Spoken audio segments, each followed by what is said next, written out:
Loftus Road Stadium, located in London, England, was first used as a football ground by Shepherd's Bush in 1904. While this amateur side was disbanded during the First World War, Loftus would not remain empty for long, as Queen's Park Rangers would move in 1917 as their original ground at Park Royal was commandeered by the British Army in 1915.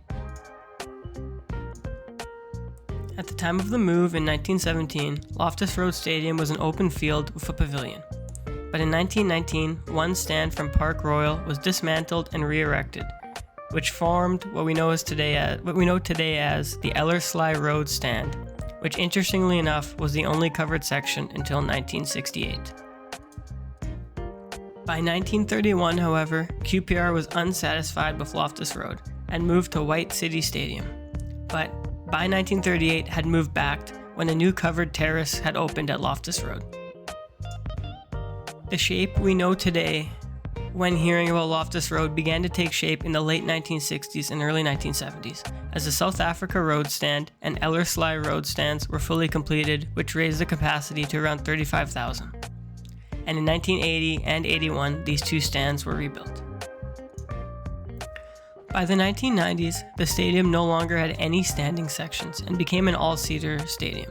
And as a result, the capacity went from the 35,000 previously to the capacity we know today, which is 18,439, or roughly that figure.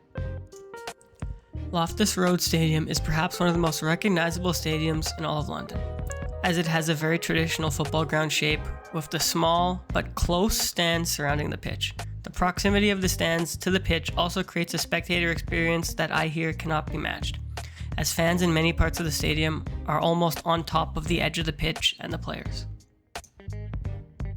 Loftus Road is made up of 4 distinct stands, the first being the Ellerslie Road Stand, which is the only single-tiered stand at the stadium, and it runs along the full side of the pitch. The second is the Loftus Road Stand, which is known as the Loft to Queen's Park Rangers fans. The third is the School End Stand, which is a 2-tiered stand at one end of the stadium in which the visitors sit on the upper tier.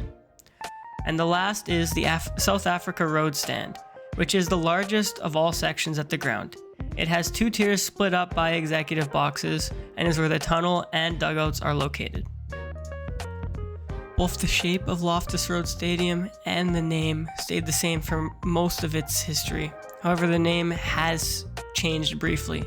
For 3 years, from 2019 to 2022, Loftus Road Stadium's name changed to the Kian Prince Foundation Stadium, in honor of Kian Prince, who was a youth team prospect that was fatally stabbed in 2006. But the team has since changed the name back to Loftus Road Stadium ahead of the 2022-2023 season, which was last season. In addition to the temporary stadium name change, in 2021, the club announced that the Ellerslie Road Stand would now be called the Stanley Bowles Stand after club legend Stanley Bowles, who in 7 seasons had made 255 appearances and scored 70 goals. Iconic as it is, in the last decade, Queen's Park Rangers have had discussions surrounding building a bigger, more modern ground. In 2011, club chairman Tony Fernandez announced that the club was to begin investigating relocating to a new site in West London.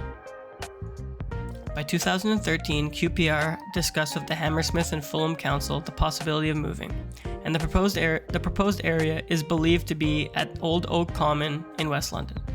By December, the club confirmed this move across West London. However, the deal never materialized. It is clear that QPR will not stay at Loftus Road forever, but as of 2023, nothing official has taken shape. Thank you for watching. I hope you found the video informative and interesting. Please consider subscribing, liking the video, and commenting what you would like to see next, as I will certainly use any suggestions as inspiration for future videos down the line. Thank you, and have a good day.